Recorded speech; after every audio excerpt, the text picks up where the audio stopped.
Produção tem até 9 horas, tá?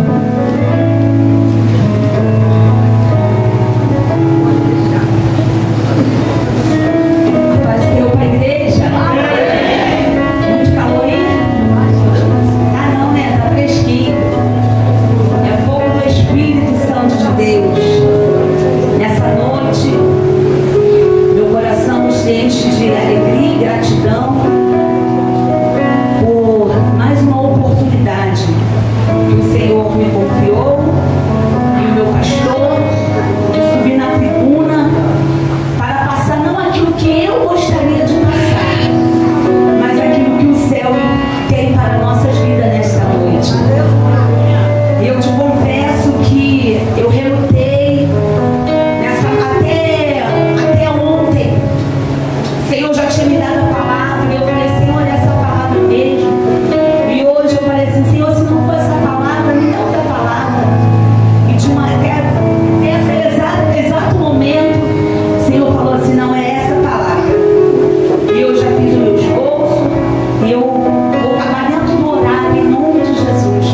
Porque eu acho que se perder aqui minha pressão, acho que minha pressão não subiu também hoje, hein? Eu acho que minha pressão um pouquinho tá alta. Porque, querido, entenda uma coisa. Toda vez que a gente sobe aqui para pregar, parece que é a primeira vez que a gente está subindo. Isso é temor, é a dependência do Espírito Santo de Deus. E essa palavra, já há alguns dias, ela vem ardendo no meu coração. E eu quero compartilhar com a igreja em Daniel, capítulo 6. Todos conhecem a história de Daniel. E aqui em Daniel, capítulo 6, vai dizer que Daniel é lançado à cova dos leões.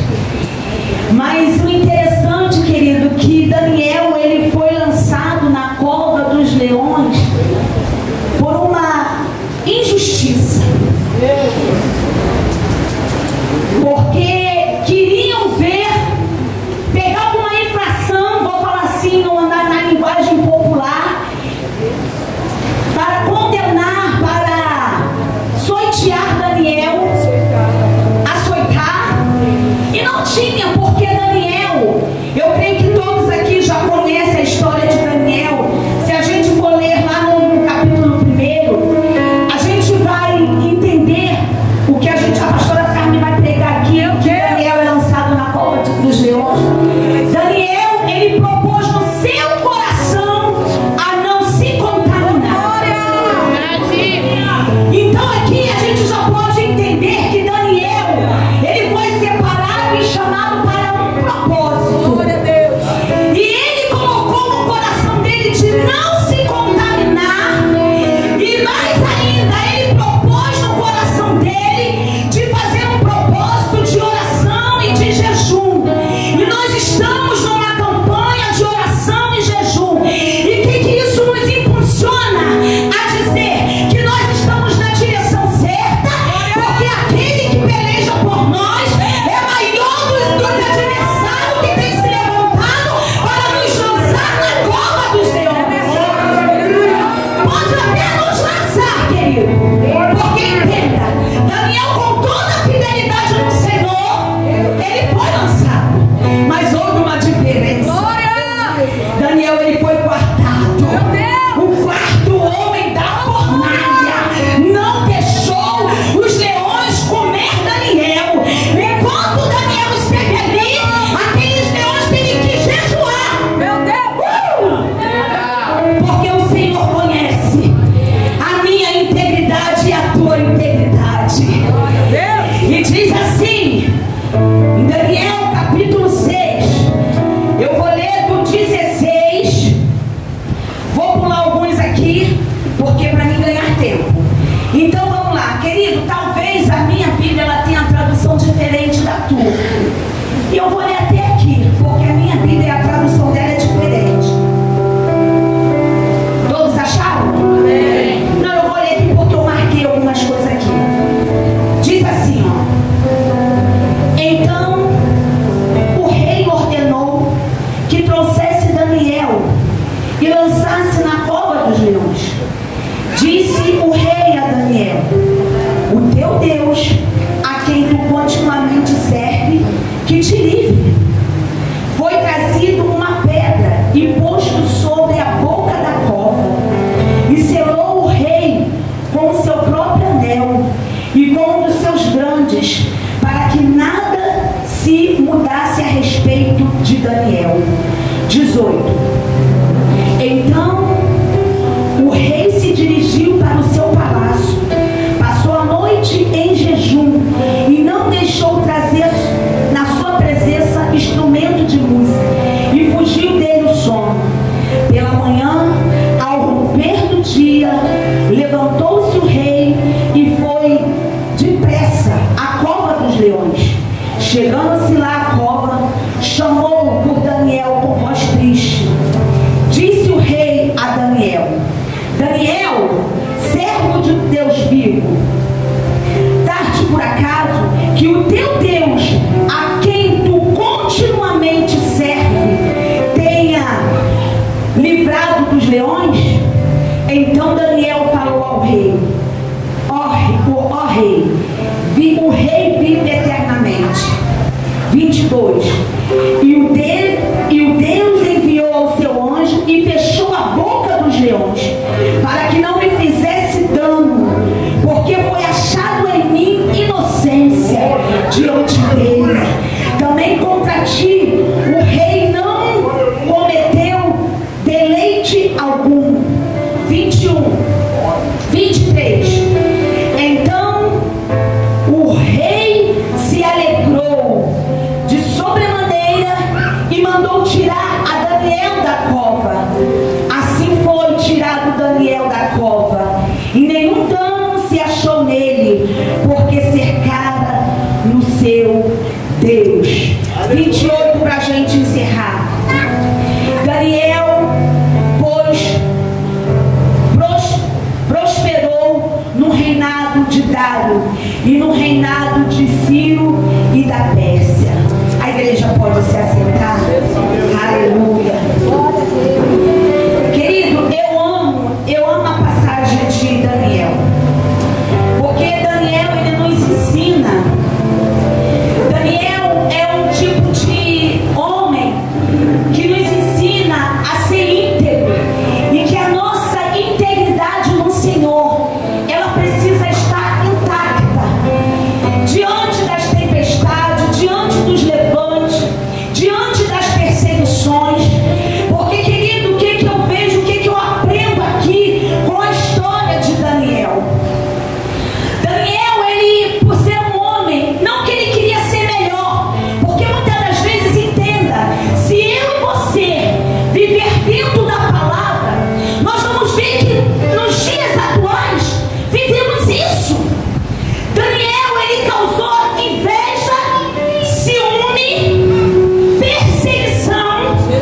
Mas o que você tem feito diante das guerras que tem se levantado contra você? Você tem chorado, tem se prostrado, ou você tem ido para o joelho orar, pedir o Senhor estratégia e direcionamento para ganhar esta guerra? Porque aqui Daniel, ele nos encoraja. Daniel, ele foi um homem que não mostrou fragilidade em meio às guerras. E que não é mostrar fragilidade, é não se acovardar diante do propósito que o Senhor tem na minha vida e na tua vida. Daniel, ele foi o tempo todo encorajado pela integridade e permaneceu fiel ao Senhor, mesmo diante das leis injustas. Eu vou chegar lá. Daniel resistiu e não quis se contaminar pela maldade, buscando oração e direção a Deus. Porque, querido, olha só, nós vamos ver porque eu pulei, eu não quis fazer a leitura, porque senão ficaria uma leitura muito extensa. E eu estudando, eu fui querer entender por que Daniel foi lançado na cova dos leões. Se Daniel, ele era um homem íntegro, um homem reto que se desviava do mal. E aqui num capítulo, no 4, porque eu não fiz a leitura toda, eu li e diz assim, ó: os príncipes e os presidentes procuravam achar algo para manchar a vida de Daniel a respeito do reino, mas não pôde achar ocasião nenhuma ou culpa alguma. Eles procuraram, eles arquitetaram, eles prepararam um plano para chegar diante do rei e falar assim, ó: Daniel, ele te desobedeceu. Daniel, ele não está dentro das tuas leis. Daniel, ele não está cumprindo com aquilo. Mas Daniel, ele permaneceu íntegro. Devemos dar bom testemunho. Glória a Deus. Mesmo Daniel sabendo que estava ali contra aquelas leis, ele deu bom testemunho. Querido, tem situações que nós não entendemos. O Senhor permite eu e você passar para ver se eu e você vamos dar bom testemunho. Porque sabe o que aconteceu aqui? Eles queriam de qualquer jeito manchar a imagem de Daniel.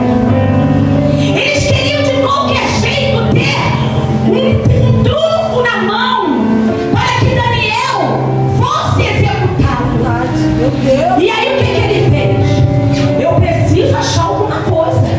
Daniel não pode ficar assim, porque você lá nos capítulos na frente, você já leu a história de Daniel.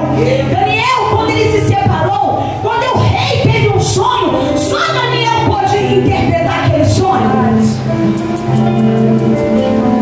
Então, querido, Daniel não era um qualquer. Daniel era um escolhido e um separado.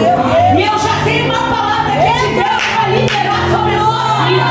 Todo separado, todo aquele que tem um chamado e tem uma unção, ele foi chamado para fazer a diferença, mas ele foi chamado também para receber críticas. O Senhor tem me ensinado isso.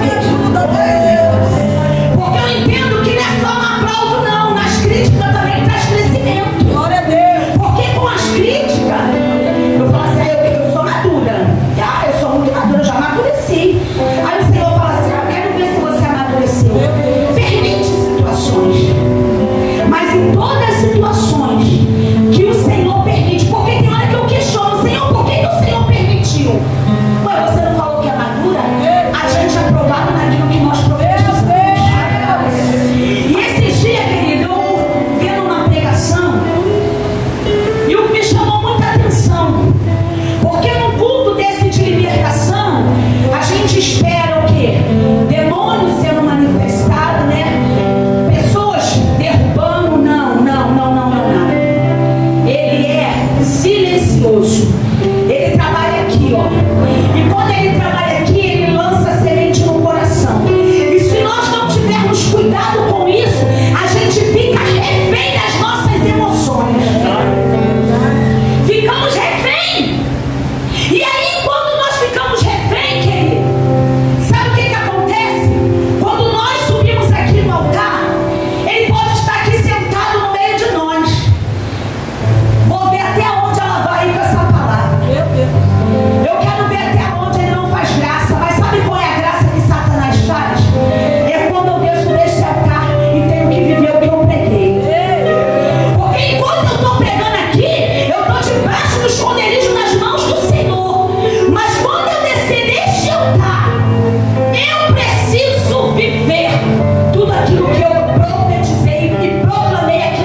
que quando a gente chega a enterrar não pode nem abrir o caixão porque já cheira mal.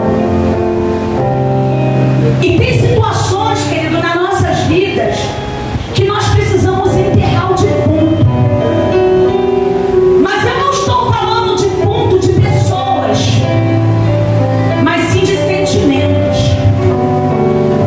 Porque isso muitas das vezes atrapalha aquilo que o céu já liberou ao nosso respeito. E por que eu estou falando isso? Porque tem situações, querido, que fica travado no reino espiritual e é culpa nossa. No período que a minha mãe esteve internada, eu nunca orei para o Senhor levar. Eu orava para o Senhor curar, para o Senhor tirar ela daquele leito. E parecia um choque de realidade, porque cada visita, no término da visita, eu falava assim: hoje a médica vai lhe dar uma palavra positiva. Ela melhorou, mas no final era assim, o quadro só piora. E eu falava assim: Senhor, mas eu estou orando por cura, não é para que o quadro piora, é para o quadro venha melhorar e ela venha sair desse CTI, desse coma e voltar para casa. Querido, e toda vez que era meu dia de visitar, a minha oração era essa: Senhor, cura, traz para casa, Senhor. Senhor, mesmo debilitada, eu vou cuidar, mas traz ela para casa. Só que um dia, a minha irmã me deu um choque de realidade. Ela falou assim: para de orar por cura, porque você está atrapalhando o processo. Ela está cada dia mais sofrendo, porque você está impedindo a tua oração de trabalhar aquilo que o céu quer fazer. E eu chorei e eu falei assim: como eu vou chorar para Deus levar? Eu vou chorar, eu vou orar por cura. Mas naquele dia eu precisei que Deus se revelasse a mim e falasse assim: será feita a minha vontade, não a sua. E aí, querido, eu fui e eu falei assim: Senhor, seja feita a tua vontade. Querido, só precisava desta palavra liberada por mim: Senhor, seja feita a tua vontade. Sabe por que, querido, eu precisava orar desse jeito e liberar? Porque talvez se eu não liberasse assim e Deus recolhesse a minha mãe, eu ia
Não deixa se levar por conversa de quem não é espiritual.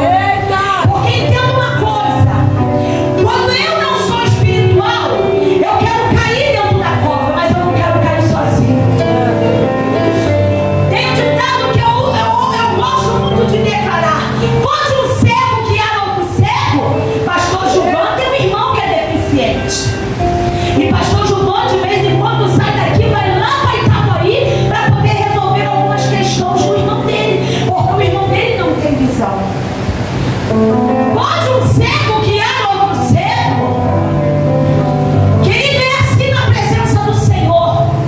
Porque quando eu estou fraco, se eu me ajuntar com quem está fraco, vamos ficar mais fracos ainda. Mas quando eu sou cheia do Espírito Santo, quando vem algo, quando vem alguma coisa, eu não vou falar na carne, eu vou falar em espírito. Pode um cego guiar outro cego? Se ele for guiado, vai cair os dois. E se não tiver no espírito, vai ser comido pelos leões. Porque Daniel foi lançado na cova. Mas o Senhor viu integridade, viu lealdade, viu fidelidade. Querido, e não permitiu que aqueles leões viessem fazer dano algum sobre a vida de Daniel.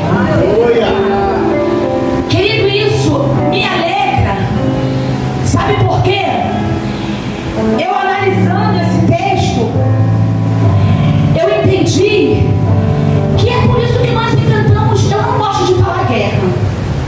Eu não gosto. Eu gosto de falar desafios. Porque quem tem guerra é Satanás. E ele não tem domínio sobre a minha vida. Eu tenho desafios a ser vencido.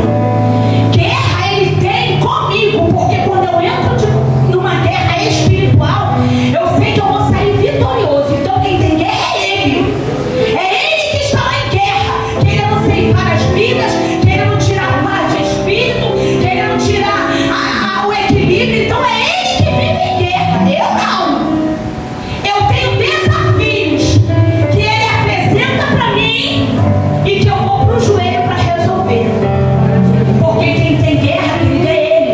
Ele que guerreia 24 horas por dia para nos tirar da presença de Deus. É ele que fica lá hoje planejando, fazendo estratégia.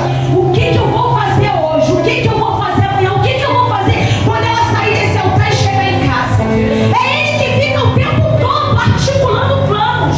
Agora eu e você não. Eu e você temos desafios. E quando desafios vêm e nós colocamos diante do Senhor no joelho, tem resposta. Você crê nisso?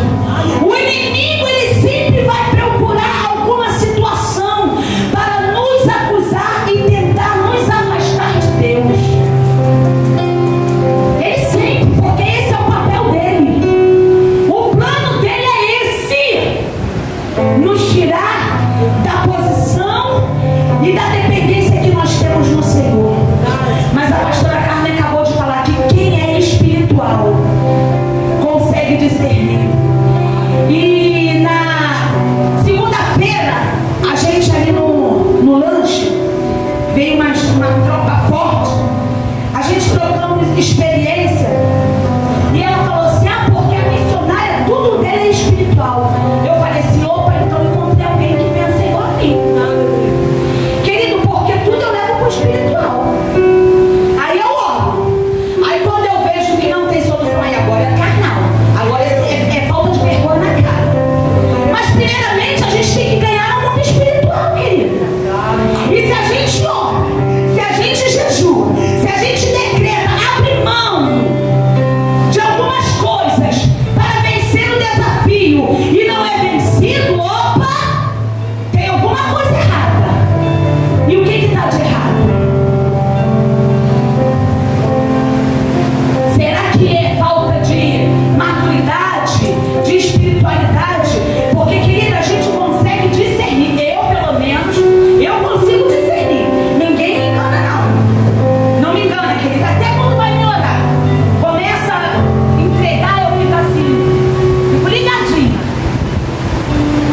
E aí aquilo que eu vejo que é de Deus, eu amém. Porque amém é concordância, tá? Amém, quando você fala amém, você está concordando com aquilo que está liberando sobre a tua vida. E aquilo que não é amém, eu falo assim, Senhor, eu quero a revelação desse mistério aí, Senhor. Senhor, eu quero confirmação desse rolo aí, Senhor. Querido, porque quem é espiritual não é enganado, não. Não é mesmo. Não é. Porque a mesma busca que o profeta veio para te entregar, se o Senhor usou alguém para te entregar algo, é a mesma intimidade que você tem para pedir confirmação. Senhor, eu quero confirmação disso aí. E olha, e quando me dá paz no coração, quando eu oro e traz paz, porque é de Deus. Mas quando começa a tirar o meu sono, a minha inquietação, como a pastora Carmen falou aqui, que naquela segunda-feira foi uma inquietação do inferno. Eu falei assim, isso aqui não é mais doença carnal, não. Isso aqui é doença carnal e doença também espiritual. Eu dei brecha e fui sentada, querido, porque nós precisamos reconhecer. Sabe por que há muitos doentes, fatigados, oprimidos? Porque não reconhece. Eu não tenho dificuldade de reconhecer.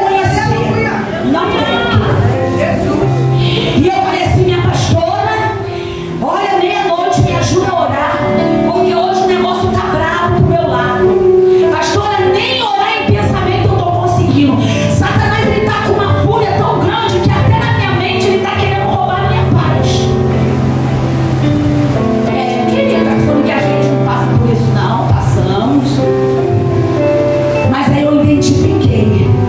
E eu falei assim, por um caminho você veio, mas por 7 você vai ter que recuar. Nós estamos em período de oração e o Senhor já nos decretou essa vitória. E quando o Senhor nos decreta a vitória, querido, não tem sentença revogada para te dizer que você não vai ser vencedor. Mas como eu e você se posicionamos diante disso? É vida de oração, é vida de jejum, é não se contaminar com os manjares do rei, porque os manjares são muitos. Eu quero dizer para vocês, se vocês não têm estrutura emocional e nem estrutura física para estar em ambiente aonde tem bebida, aonde tem música secular, não esteja, porque senão você vai pecar. Diaconisa Lídia falou aqui na última pregação dela que nós não devemos se esconder, porque se eu tenho familiares que precisam ser resgatados, então se eles lançam uma festa, eu preciso estar lá, mas eu preciso fazer a diferença. Meu Deus, eu preciso estar lá como uma mulher de Deus, e não porque não tem ninguém evangélico lá que eu vou disfarçar, vou dar uma desordem. Olha aí, Deus, Deus que revela.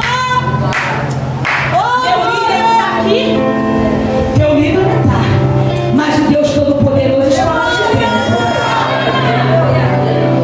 Meu líder não está aqui, querido, porque eu vou falar. Isso acontece comigo. Tem ambientes que eu toco e daqui a pouco começa a tocar uma música, e se a gente não tiver, daqui a pouco o nosso pezinho tá, daqui a pouco a gente tá, daqui a pouco a letra da música tá aqui e você tá cantando. Querido, eu tenho familiares que não são crentes. Sábado passado eu estava numa festa na minha sobrinha e lá ninguém é crente, só eu e meu esposo. Mas eu fui. E eu sou assim, eu espero até a hora do bolo. Cantou parabéns, eu venho embora. Porque eu sei que depois do parabéns, o que vai rolar lá não me interessa. Então, eu fiz o meu papel, comi meu bolo, peguei meus docinhos e cantei pneu. Não que eu vou me contaminar, não, porque eu sei quem eu sou, mas porque hoje eu tenho essa maturidade. Se você for convidado para uma festa que chega lá, vai ter bebida, vai ter coisas que não agradam ao Senhor, nem vai. Nem vai. Inventa uma desculpa, porque é melhor você desagradar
que eu e você